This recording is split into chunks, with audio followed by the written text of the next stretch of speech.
Porque ele diz assim, né? Porque ele diz que a tolice de uma pessoa perverte o seu caminho, né? Por que a tolice de uma pessoa perverte o seu caminho? Primeira pergunta, essa é fácil, né?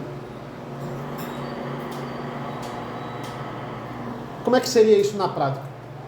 A tolice de uma pessoa perverte seu caminho. Faz ele andar por caminhos errados, né? É como se... Oi? Distância de Deus, né? Caminhos que não são de Deus, né? Ele comete tolice atrás de tolice e isso faz ele andar por um caminho errado. Facílimo, né? Ele tomou uma decisão errada e ele está sofrendo as consequências da sua decisão errada. Certo? Isso acontece muito. Aí o que acontece depois? Mas é contra o Senhor que o seu coração se irrita. Então, ele se irrita com quem? Com Deus. Ele tomou a decisão errada, ele está sofrendo as consequências da decisão errada dele, mas no final ele não está irritado com ele. É isso que o provérbio está dizendo. Ele está irritado com Deus. Por quê? Porque ele atribuiu a decisão errada dele à soberania de Deus. Então, ele pegou e disse assim, não, Deus poderia, na sua soberania, ter evitado esse acontecimento, ter evitado eu pensar na decisão errada, ter evitado a consequência errada, e ele não fez, ele não evitou, certo? Então, é aquela pessoa que tudo que acontece de certo foi ela quem fez, e tudo que acontece de errado foi Deus quem fez, certo? E aí tem a diferença, né? Ele não está falando de provação. A pessoa está passando por uma provação, né? Por que uma provação? A provação é algo externo a gente. Deus ele manda uma provação, uma dificuldade que a gente não teve culpa. Ele mandou e ele nos dá também a capacidade de passar pela provação. Então, provação é uma coisa. Consequência da nossa decisão errada é outra. Certo? Provação é uma coisa, disciplina é outra. Digamos assim. Provação nos leva mais para perto de Deus, né? Uhum. A disciplina também pode levar. Mas a disciplina acontece porque a gente fez alguma coisa errada. Entendeu? Provação não. Provação acontece muita coisa de ruim na vida da gente, não necessariamente porque a gente fez alguma coisa para sofrer a consequência daquilo. Né? Disciplina não. Disciplina, Deus ele vai lá e ele manda um castigo porque a gente tomou uma decisão errada. E na história de Israel a gente tem vários exemplos disso. Olha, se vocês não me obedecerem, vai acontecer isso. Se vocês não me obedecerem, né, se vocês derem ouvido aos estrangeiros, aos idólatras, eles vão vir, eles vão dominar sobre vocês, e isso vai ser uma desgraça na vida de vocês. E aí o povo ia lá e desobedecia. E acontecia justamente, né, o que Deus falou. Certo? Então, provação é a dificuldade que Deus manda para que o crente amadureça. Disciplina é a reação de Deus diante do nosso pecado. Deus reage com a santa ira, e isso pode ser bom para a gente, né? Se a gente aceitar a disciplina, isso vai ser bom, a gente vai crescer também. E se a gente se revoltar, vai ser ruim para a gente, vai ser pior. A gente estava ruim, vai ficar pior se a gente rejeita a disciplina, né? Mas por que o tolo se revolta com Deus e não se revolta com ele, que tomou a decisão errada? Porque ele pensa, olha, Deus não é soberano, ele poderia ter impedido, mas ele foi lá e ele não decreta tudo, ele decretou que eu sofresse a consequência pelo meu erro. Ou seja, Deus é o principal culpado. Ele vai dizer isso, né? Ele vai dizer, olha, no final a culpa é de Deus. E veja, quando eu faço uma coisa de errado, eu faço algo de errado, e não necessariamente eu sofro as consequências por tudo que eu faço de errado. Imagina se Deus fosse me punir por tudo que eu faço de errado, né? Não ia ter vida. A gente faz uma coisa errada, Deus vai lá e pune. Faz uma coisa errada toda vez. A gente não ia viver. Então, em muitas coisas, ele é longânimo. Na verdade, são duas reações. Se ele não está me punindo imediatamente por alguma coisa que eu estou fazendo de errado, se eu sou salvo, é uma reação de Deus. Se eu não sou, é outra reação de Deus. Se eu não sou salvo, ele está deixando eu pecar porque isso está servindo para minha própria condenação. Ele está, como Romanos vai dizer, me entregando ao meu próprio desejo, certo? Porque, veja...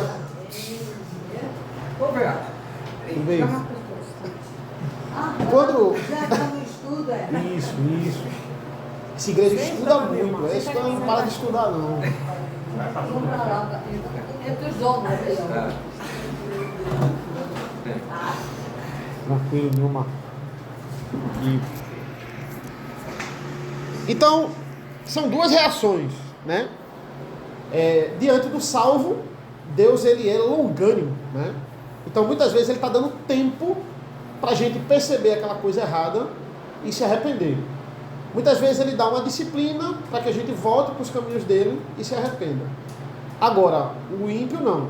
O ímpio ele está deixando mesmo, ele está permitindo mesmo, para que o ímpio, veja, o ímpio rouba e se dá bem, certo? O ímpio dribla a justiça e se dá bem. Deus não intervir nisso aí é castigo de Deus para o ímpio, certo? Então, vamos lá. A pessoa toma a decisão errada, as consequências vêm, a culpa é da minha família, a culpa é das pessoas ao meu redor, a culpa é da sociedade, né? Puxa, a sociedade em que eu vivo é corrompida, e a culpa em primeira instância é de Deus, mas eu não tenho culpa em nenhum. Em nenhum momento ele acha isso, certo? Muitos vêm com um falso conformismo, no sentido de que, rapaz, eu fui lá, pequei, fiz as coisas erradas, mas é assim mesmo, né? É da vontade de Deus, né?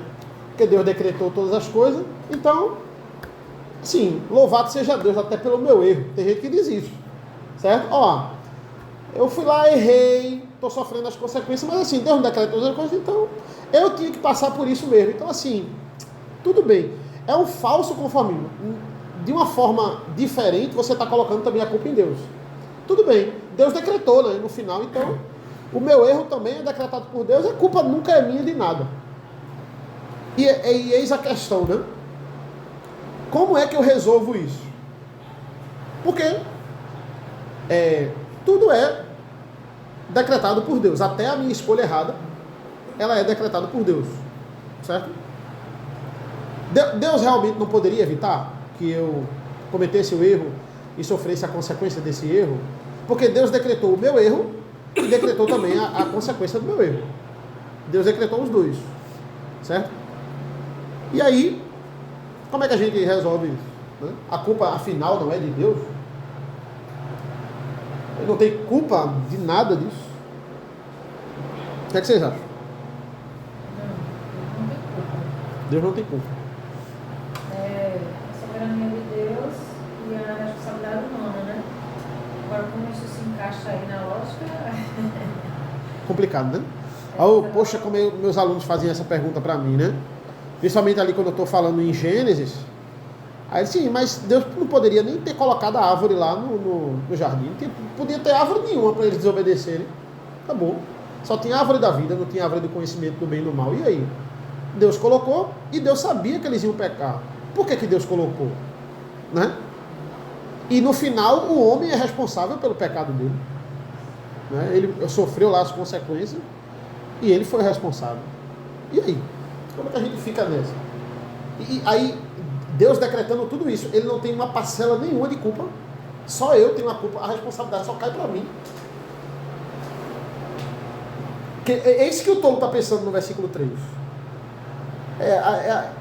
Foi lá, cometeu a tolice e perverteu o caminho. No final ele diz, se o Senhor não tivesse decretado que eu ia cometer a tolice e sofrer as consequências da tolice, isso não teria acontecido. Então ele não se revolta com ele só se revolta com Deus. Né? E aí, como é que a gente sai dessa, né? Isso aí não pertence. Isso aí eu acho que isso aí a gente não tem porquê. É para que ele fez e pronto. Se você for se aprofundar nisso, aí você acha, como foi que Deus fez o mundo? E começou como? Aí você endoida. Só quem sabe é ele. Só ele que sabe, mais ninguém. Não precisa. Por isso que eu não discuto isso, porque deixo uma bestalhada discutindo isso. não conhece Deus, né? Porque, na verdade, as coisas que acontecem não é para nossa glória, né? O mundo não é sobre nós, né? O mundo é sobre Deus. Só que a gente tem costume de achar que Deus tem que me fazer feliz, Deus tem que não sei o quê, tudo, né? Se eu fosse toda certinha, Deus vai me fazer feliz. Eu não tenho obrigação de nada, porque o propósito do mundo não é a gente, é Deus. Então, e outra coisa, eu acho que também entra aí a questão da depravação total, né? A gente sempre vai escolher fazer tudo errado, né? A gente sempre vai escolher fazer tudo errado. E quando a gente não faz as coisas erradas, É misericórdia de isso é Deus. misericórdia dele. Assim, são as duas verdades que estão na palavra de Deus, né? É a soberania de Deus e a responsabilidade humana, né? As duas coisas estão lá. E como Nilma falou, a nossa mente ela é muito limitada para esse tipo de compreensão. O pastor Rodrigo sempre costuma dizer, regra de interpretação da Bíblia é o seguinte, veja, eu aceito o que está na Bíblia, se possível eu entendo, certo? Então eu aceito tudo que está na Bíblia, primeira regra. Tem coisas que eu vou entender, tem coisas que eu vou entender em parte.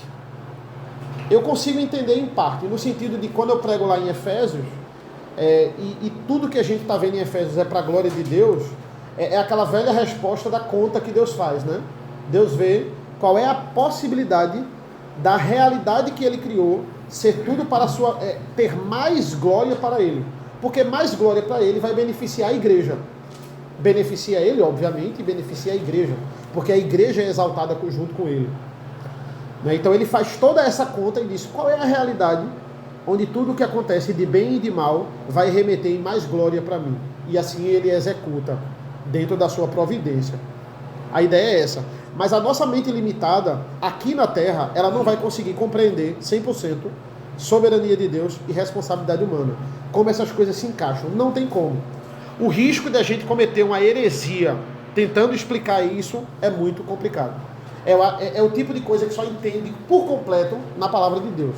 Mas eu sou limitado e preciso entender que as duas coisas estão na palavra de Deus. Gálatas 6:7 vai dizer, olha, de Deus não se zomba, aquilo que o homem planta, ele vai colher. Então, o homem ele é responsável pelas suas ações. Está claramente, tudo que o homem faz de errado, a culpa é dele e a responsabilidade é dele. Mas eu também não posso negar que Deus decreta todas as coisas. Eu não posso, certo? Se eu digo que Deus não tem a ver com as minhas escolhas, né? Por exemplo, eu digo assim, olha, Deus ele decretou a minha vida no modo geral. Tem gente que fala isso, é a livre agência, né? Deus decretou a minha vida no modo geral. Mas assim, tipos de escolha como, e agora, quando eu sair daqui, eu vou para a esquerda ou para a direita? Não, isso aí é comigo. Deus não interfere nisso, né? Qual é o curso que eu vou escolher para botar lá no vestibular? Não, Deus aí não interfere, isso aí é com você. Então é como se Deus decretasse o geral, mas existem algumas lacunas na sua vida que Ele deixa com você. Se eu faço isso, eu estou limitando Deus, né? Eu estou dizendo que, olha, tem coisa que Ele controla, tem coisa que Ele não controla, isso é muito complicado. Eu dizer que tem algumas coisas que Deus, Ele não sabe, ou Ele fica torcendo para você torcer alguma coisa, fazer alguma coisa ou outra, porque Ele deixou aí em aberto, certo? Agora, se eu tiro a minha culpa das minhas decisões e jogo tudo para a soberania de Deus, aí eu me torno completamente inocente do que eu faço. Aí se eu digo, então, tá bom, então Deus decreta tudo, Ele escolheu tudo, e aí eu não tenho responsabilidade nenhuma do que eu faço. Tudo que eu faço não é responsabilidade nenhuma, porque Ele já decretou, então a culpa é dele. Ele morreu pelas coisas que Ele mesmo fez. Ele não carregou a minha culpa, porque eu não tenho culpa. Ele decretou tudo, eu não tenho culpa. Então aí eu estou tirando completamente a minha responsabilidade da equação. Certo? Conclusão. Por que existe soberania de Deus? Porque na Bíblia está lá falando sobre soberania de Deus. Por que existe responsabilidade humana? Porque a Bíblia está lá dizendo sobre responsabilidade humana. Eu paro aí, não tem como eu avançar mais nisso. Se eu tentar defender um, eu vou acabar com o outro. Se eu tentar defender o outro, eu vou acabar com aquele. Isso Essa é a ideia, certo? Então, ó, quando eu tomo uma decisão errada, a Bíblia é clara. Eu não posso olhar para Deus e colocar a culpa nele. A culpa, ela é minha, certo? É pecado eu colocar a culpa em Deus. Mais uma vez, eu cito lá a parábola do semeador, lá em Mateus 13. O segundo exemplo que ele dá, a semente que cai no solo rochoso, né? É um solo que não tem substância nenhuma. Então, o que é que acontece? É aquela pessoa que, ela vai para a igreja, ela aceita a palavra de bom grado, que coisa maravilhosa. Mas no primeiro empecilho, ela já coloca a culpa em Deus, em tudo, porque ela não tem a raiz. Então, ela está na igreja, ela perdeu o emprego, a culpa é de Deus. Né? Ela está na igreja, a mãe dela morreu, a culpa é de Deus. Né? Poxa, Deus não poderia ter dado mais 15 anos de vida à minha mãe? Por que é que ele não fez? Deus é culpado, tirou minha mãe muito cedo. Deus não poderia ter me mantido nesse emprego? Né? Poderia, ele tem poder para isso? Tem. E por que ele decretou que eu ia perder o emprego? Então, Deus, ele não gosta de mim, Deus não me ama, eu vou me revoltar com esse Deus. Né? Então, tudo o que acontece, seja a minha escolha errada, seja a provação que Deus me dá, a culpa é de Deus e eu me revolto com Deus, certo? Sempre a culpa é dele, certo? É a natureza adâmica. Isso aí está intrínseco na gente, está impregnado na gente. Primeira coisa que Adão faz, quando... Isso aí... É alegria, hoje é momento de alegria, né? Não tem problema. Tá todo mundo eufórico. Que benção.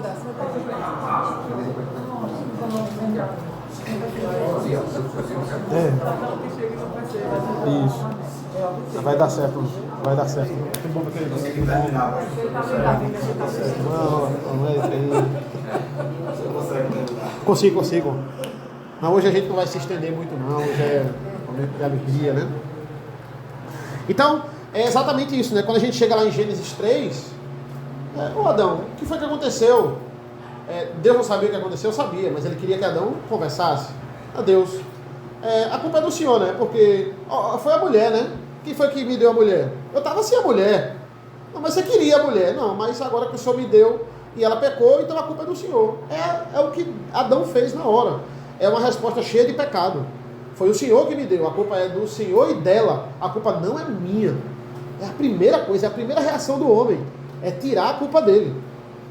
Esse é o nosso primeiro impulso. Eu estou na sala de aula, né? Eu reclamo diretamente com o menino. Não, pessoal, foi fulano que falou comigo.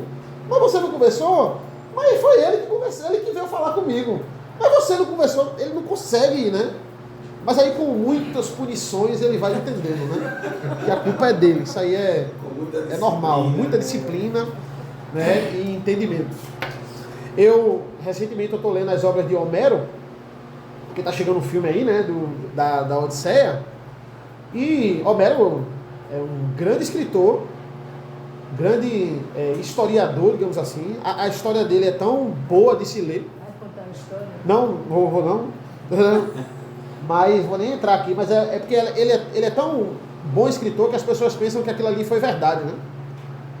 E aí quando ele chega ali nas obras da Odisseia, ele diz uma seguinte frase que eu até achei interessante, achei tudo a ver com esse provérbio, vindo de um pagão. Ele vai dizer assim, e ele acreditava nos deuses, né? Ele acreditava num Deus que se chamava destino, e tudo é culpa do destino, né?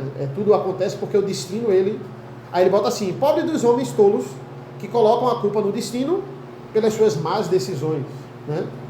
Ele acreditava numa divindade chamada destino. Ele diz, olha, os homens ficam colocando a culpa no destino, quando na verdade as suas más decisões foram eles que tomaram, né? É um provérbio aqui mundano, e que sem querer aqui concorda com a palavra de Deus. Se você tirar destino e colocar Deus, fica tudo perfeito aqui. E aí, o versículo 16 vai dizer assim, quem guarda o mandamento, guarda a sua alma, mas o que despreza os seus caminhos, morrerá. Como a gente mostra, na prática, que ama a Deus? Eu falo muito isso para meus alunos, né? É quando a gente obedece a Deus.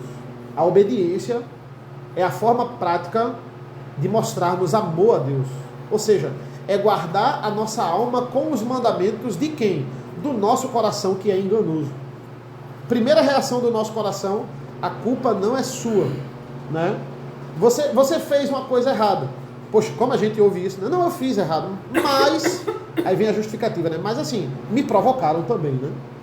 Não, mas você não gritou com fulano? Não, eu gritei, mas assim, se fulano não tivesse gritado comigo, eu não teria gritado com ele. Então eu tenho culpa, mas assim, eu fiz mais porque fulano, ele fez, né? Então é sempre assim, nós temos advogados e advogados que eles trabalham para driblar a justiça. Por que fulano ainda não foi preso? Porque ele tem uma equipe de advogados que trabalham 24 horas e como nós vamos pegar brechas da lei para manter ele solto, né? É isso. As pessoas trabalham nas brechas da lei e não na lei. É assim que as pessoas, poxa, é a equipe de advogados que ele tem. Eles conseguem recursos, eles conseguem brechas que as pessoas ainda não fecharam para poder manter a pessoa fora, mesmo quando está escancarado o crime que ele fez. Certo? É assim que a sociedade ela vive se esquivando da culpa. Né? A primeira reação que a gente tem que ter é olhar para a lei. A lei imediatamente ela olha para mim, ela me condena. Né? Então eu olho para a lei, eu vejo a condenação da lei e eu me amparo na cruz de Cristo. Eu guardo a minha alma do meu coração, porque o meu coração é enganoso. É isso que ele está dizendo aqui.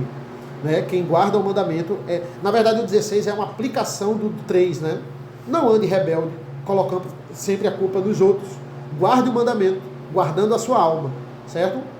E o que despreza o caminho morrerá. Aquele que sempre fica colocando a culpa dos outros. Não, eu fiz errado, mas aí a culpa é de fulano. Eu fiz errado, mas é porque eu sofri isso, né?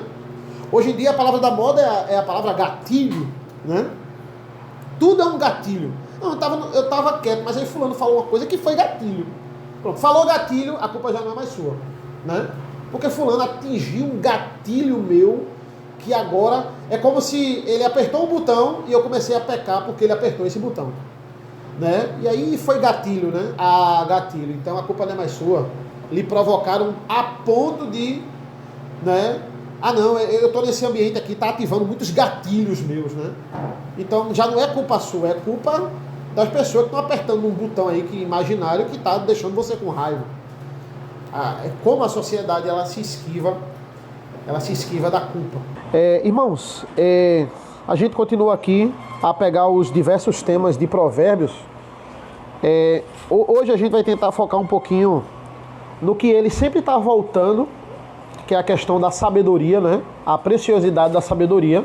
E também ele vai focar aqui na falsa testemunha, aquele que descumpre o 9º mandamento, né? O falso testemunho contra o seu próximo, aquele que fala mentiras, que calunia. Pode ver que os versículos 5 e 9 eles são praticamente iguais, né? São provérbios praticamente iguais. A falsa testemunha, versículo 5, não ficará impune, o que profere mentiras não escapará. E o versículo 9, a falsa testemunha não ficará impune, o que profere mentiras perecerá.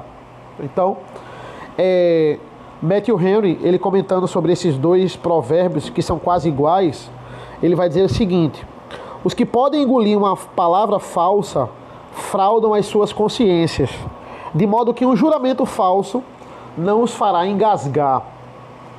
O que é que ele quer dizer com isso? Ele quer dizer o seguinte: olha, quem é capaz de ouvir a mentira e absorver a mentira com facilidade, com a mesma facilidade, é aquela pessoa que jura falsamente. Ela está nos momentos solenes, ela está num culto, ela está num tribunal, diante da autoridade que é o Senhor, diante de uma autoridade civil, e ela não engasga na hora de jurar falsamente. Porque de tanto que ela absorve a mentira, ela também fala e ela profere com falsidade a mentira. Então, ele está falando aqui de uma pessoa que só vive para falar mal do outro, né? Só vive para difamar o outro, digamos assim. E muitas vezes essa pessoa ainda se descrente, né? E aí é muito pesado esse provérbio, porque ele vai dizer o seguinte: olha, essa pessoa ela não escapará. E versículo 9, essa pessoa perecerá, né? É claro que, eu acho que eu já falei isso algumas vezes aqui, nós não pagamos pelo nosso pecado muitas vezes de forma imediata, né? Imagina se Deus fosse punir cada pecado que a gente fizesse. né? Então, isso seria ilógico, né? É o Provérbio 19, 5. Isso seria ilógico, né? Assim, nós iríamos sempre estar sofrendo ali o pecado. Não que não fosse justo, né? Mas Deus, ele é longânimo. Muitas vezes ele não pune o pecado ali que a gente faz, porque ele está nos dando também tempo de arrependimento, né? Mas entenda, parece que o pecado da fofoca, parece que o pecado da falsa testemunha, ele é um pecado que por muitas vezes a gente não pagar por ele, né? Por ele não ter uma consequência na igreja, por exemplo, como um adultério, né? Como um assassinato. Se o irmão matar alguém, além dele ir preso, existe a disciplina eclesiástica e a civil, né? Então são pecados que provocam muito mais escândalo, digamos assim. A repercussão é maior do que aquele irmão que meramente fofoca, né? Então, por ele não ter uma repercussão tão grande, e por muitas vezes a gente falar mal do outro e ficar impune, no sentido de que a gente não é preso porque falou mal do outro, nos dá uma falsa impressão que a quebra do 9º mandamento, Deus ele passa pano na quebra do 9º mandamento, né?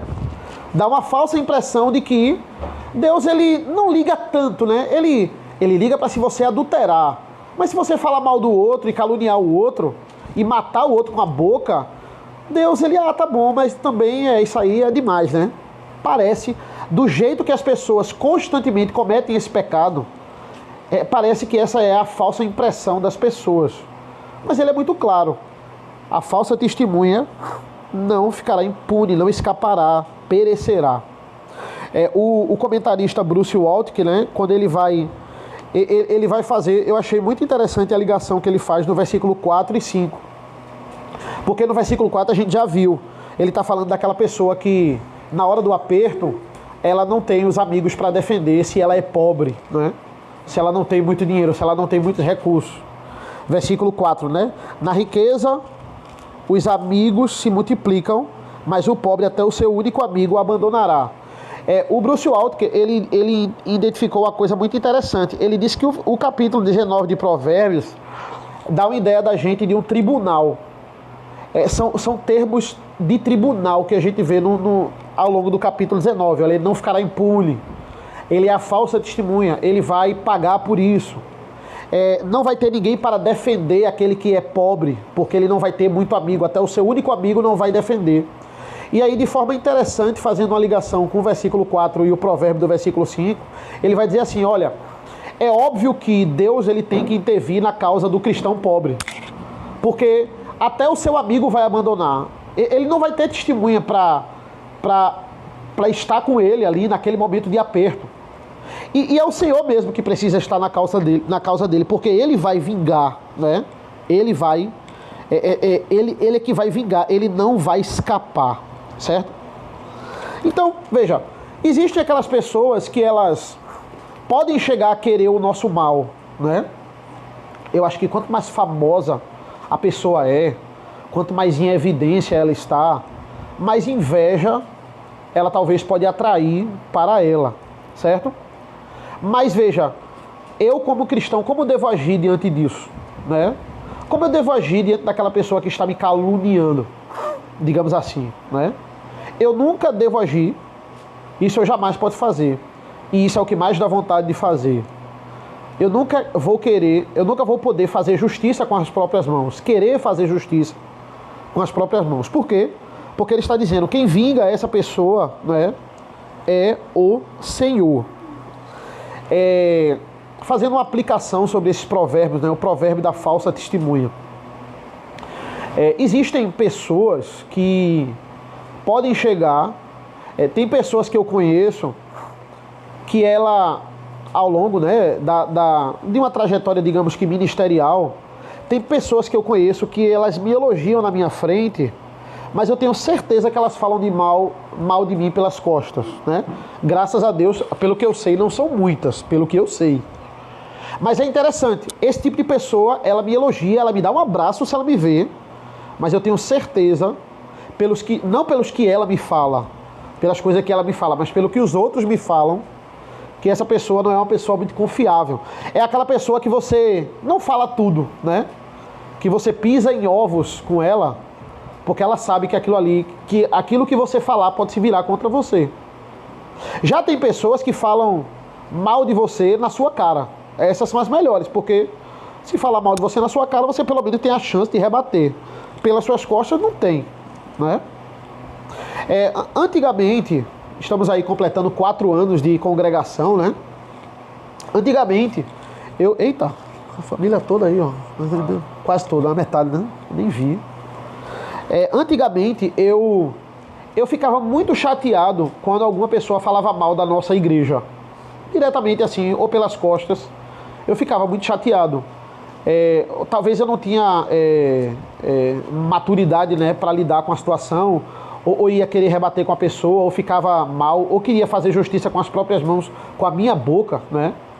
Hoje em dia, não que eu sou o senhor maduro, né? Mas hoje em dia eu fico mais preocupado do que irado quando eu vejo algumas pessoas criticar a nossa igreja. O nosso estilo de culto, ou perguntar alguma coisa e eu ver que ela tirou uma gracinha ali, porque nitidamente ela não concorda. Geralmente são pessoas de outras denominações, mas dentro da nossa denominação também, né? Hoje em dia eu fico mais preocupado daqueles que falam mal da nossa igreja, porque eu sei que o que a gente faz é algo muito sério. A gente mexe com o sagrado, né? E falar mal da igreja do outro é muito perigoso, porque acima de qualquer pessoa que a gente esteja falando mal, a gente está falando mal da igreja do Senhor, né? Falar mal da nossa igreja, as pessoas estão falando mal da noiva de Cristo, né?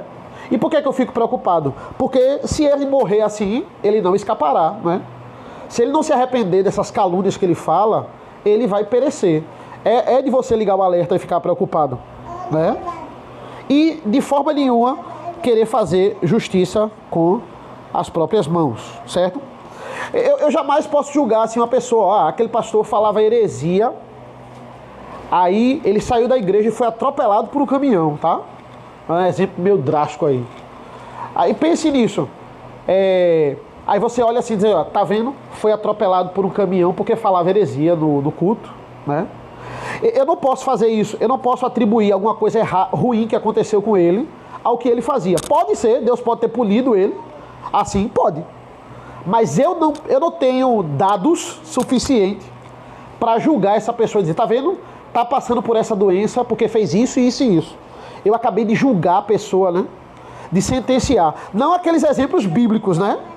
Os bíblicos, Deus está mostrando a gente, olha, Císera foi lá, ele estuprava mulheres em Israel e ele foi morto por uma mulher, humilhado, porque essa mulher não era nem mulher de guerra, né? Então, aí a Bíblia está deixando claro, né? Depois lá no Cântico de Débora que a gente leu lá no culto, é exatamente isso, Deus querendo mostrar ali, e de fato a vingança pertence ao Senhor, tudo bem, agora eu posso julgar, mas os exemplos cotidianos que a gente tem, eu chegar e dizer, não, aconteceu isso com fulano por causa disso, eu estou nitidamente julgando essa pessoa sem respaldos nenhum, eu estou querendo fazer justiça com a minha boca, né? Querendo fazer justiça com a minha conclusão, certo? E é isso aí. Então, Deus tem os seus métodos, né? E Deus tem os seus planos. E Ele vai julgar cada um. Então, é isso que eu falo aí basicamente dos versículos 5 e 9 sobre a falsa testemunha. O nono mandamento, a quebra do nono mandamento, é algo muito sério que nós devemos, né, como eu já disse diversas vezes também em pregação, o músculo mais difícil de se controlar é a língua, né? Por isso que tantas vezes Salomão ele volta aqui para falar desse problema em Israel. E aí, partindo para outro assunto agora, falando e exaltando a sabedoria, né? Ele vai chegar no versículo 8 e ele vai dizer assim: quem adquire sabedoria ama a sua alma, o que conserva o entendimento acha o bem. São duas questões aqui, né? Aquele que adquire e aquele que conserva. Quem adquire talvez possa perder, ou talvez possa não cuidar muito bem dessa sabedoria. Por isso que ele precisa conservar. Porque ele sabe que o que realmente vai dar sustância a ele e o que vai alimentar a sua alma é, de fato, a sabedoria bíblica, né? São dois verbos que ele coloca aqui, adquirir e conservar. Eu falei um pouco disso no sermão lá de domingo, sobre aquela pessoa que... sobre a oração de Paulo lá em Efésios, que ele ora pela manutenção da salvação dos Efésios, né? Como assim? A pessoa já não é salva de uma vez por todas? É. Mas se você fixar apenas na pressão externa de um comportamento da igreja, você vai querer, ou você vai ficar lutando muito mais e sentindo muito mais saudade. E isso vai ser muito difícil para você, daquele velho homem e daquele comportamento antigo que você teve, se você não conservar essa sabedoria, né? Eu acho interessante porque eu sempre volto à ideia de para quem Salomão estava também escrevendo os provérbios. Ele estava muito empenhado em preparar o sucessor do trono, que era Roboão, né? E, ironicamente, como Roboão não guardou esses provérbios, né? Como ele não conservou essa sabedoria, porque na primeira oportunidade ele vai dar ouvidos a pessoas que não eram sábias, né? Ele vai dar ouvidos a pessoas que não tinham bons conselhos, e isso vai fazer o reino todinho ser dividido por causa disso. Aí ainda sobre isso, ele vai dizer assim: ao tolo não fica bem viver no luxo, quanto menos ao escravo dominar os príncipes. O que é que ele está querendo dizer com isso? O que é que ele está querendo dizer com esse provérbio? A quebra da hierarquia seria uma desordem.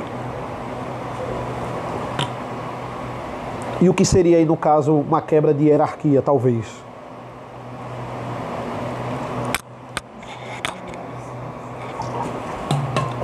O escravo dominar um príncipe, né? Absurdo isso. Ou um tolo viver no luxo. Será que ele é contra os empregados virarem patrão, né? Será que é isso? Aqui em Provérbios. Não combina, né? Quem é empregado virar patrão, virar príncipe. Será que é isso?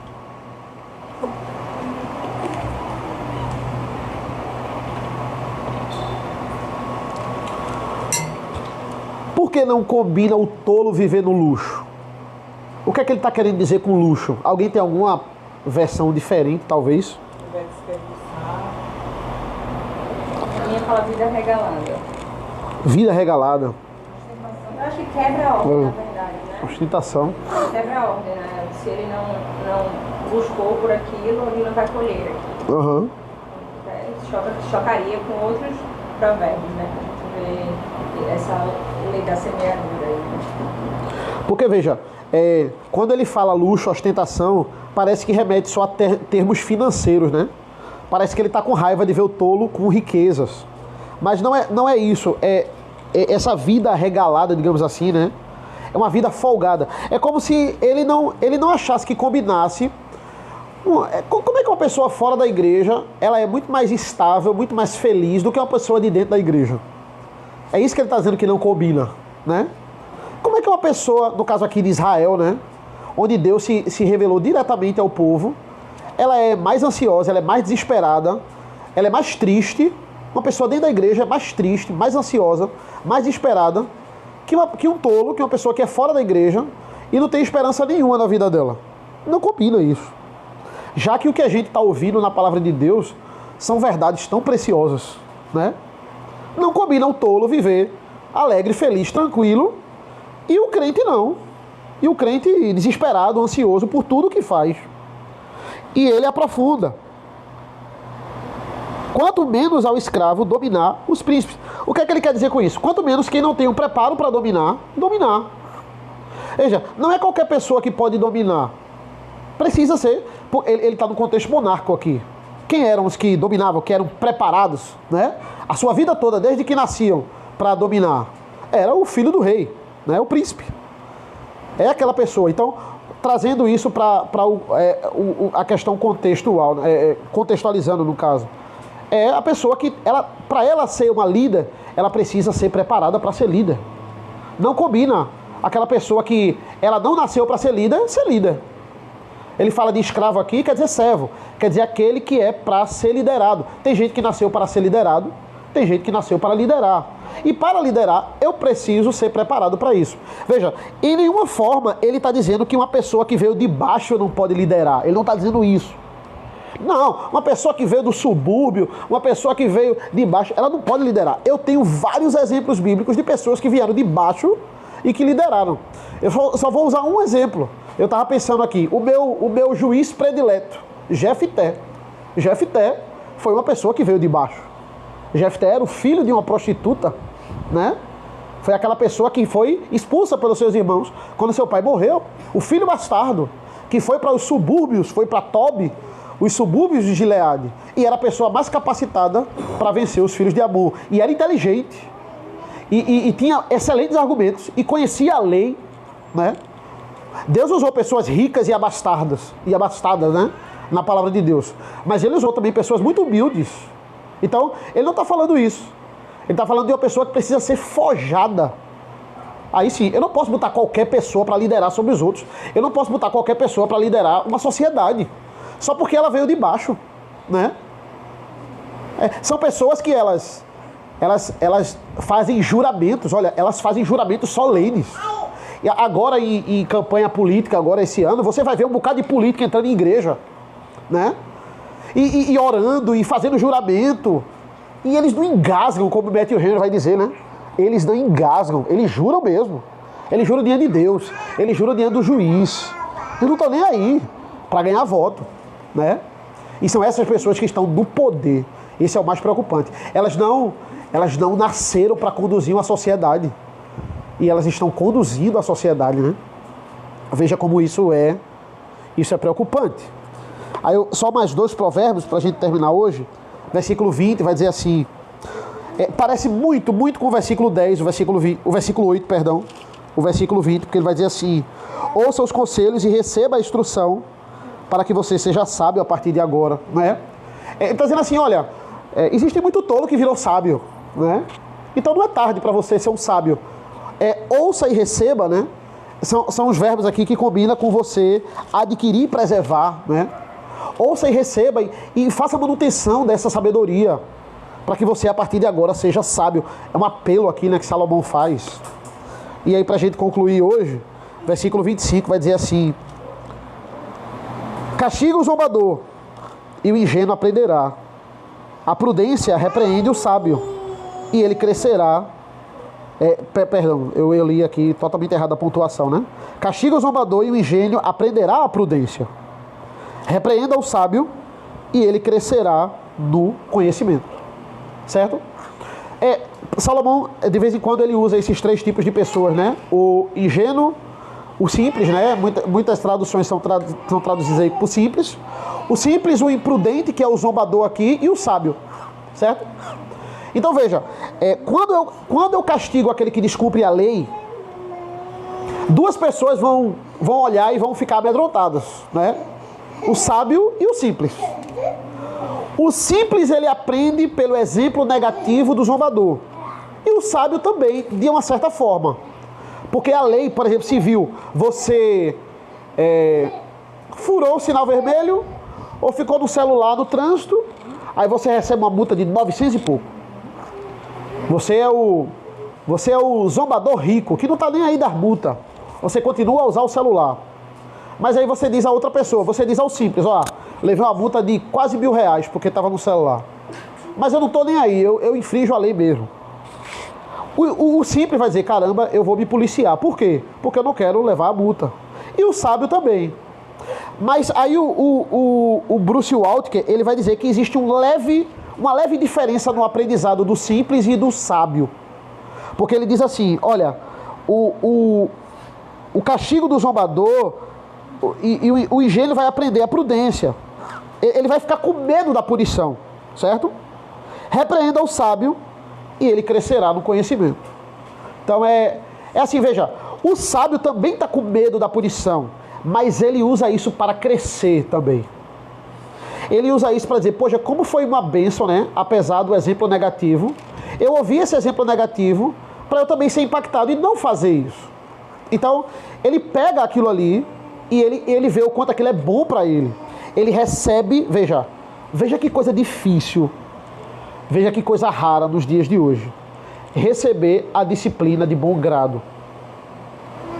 Porque ninguém mais disciplina ninguém nas igrejas. Porque ninguém mais dá uma exortação para ninguém dentro da igreja.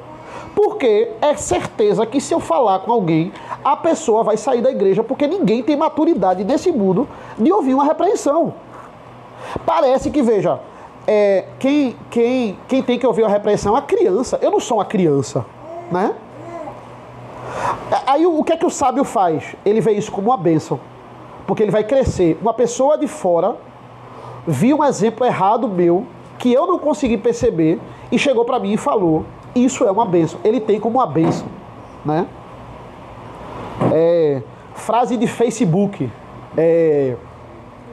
pegue as pedras que jogam em você e construa um castelo, né? Frase de Facebook, né? Pegue as pedras que jogam em você e construa um castelo. As pessoas não querem mais ser exortadas, certo?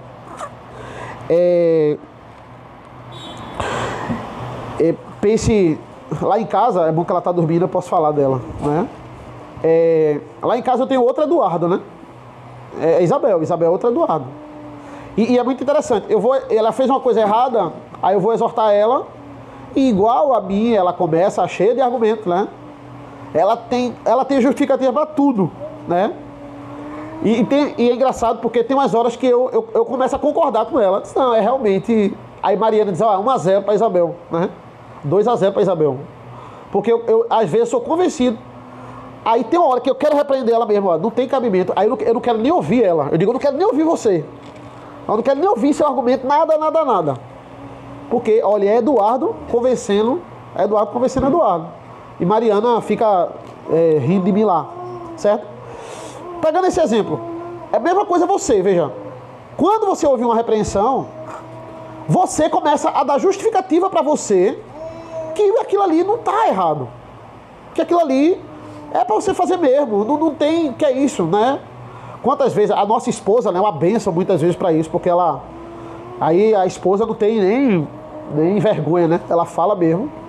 Muitas vezes a gente deveria ouvir e parar de dar tanta justificativa, certo? Como a gente é contaminado com os nossos erros. Aí Deus lhe dá a bênção, como eu disse, de vir uma pessoa de fora, ver uma coisa errada e dizer assim, eu acho que nisso aí... Veja, o sábio, quando ele é sábio, ele ouve até a exortação do tolo. Porque tem gente que vai falar mal de você, vai falar uma coisa errada pra você, não é pra você melhorar. Tem gente que é assim. Não é pra você melhorar, é pra você... É porque ela não gosta de você. Ela vai falar uma coisa errada pra você. Mas o sábio, ele ouve até essa pessoa. Porque mesmo ela não querendo o bem dela, talvez, naquela crítica dela, tem uma coisa que eu preciso melhorar mesmo. Então, eu sei que você quer meu mal, mas fale aí pra ver se realmente eu tô errado. Então fale. O sábio é isso, ele vê como é bom ele ser exortado. Porque alguém está preocupado com ele e ele vai melhorar nisso aí. Então, por isso que ele está dizendo, olha, repreenda o sábio e ele crescerá no conhecimento, certo? Então, isso é uma bênção, isso é para ser visto como uma bênção, né? Ok? Só até aí hoje, depois a gente continua mais no 19. Alguém tem alguma dúvida?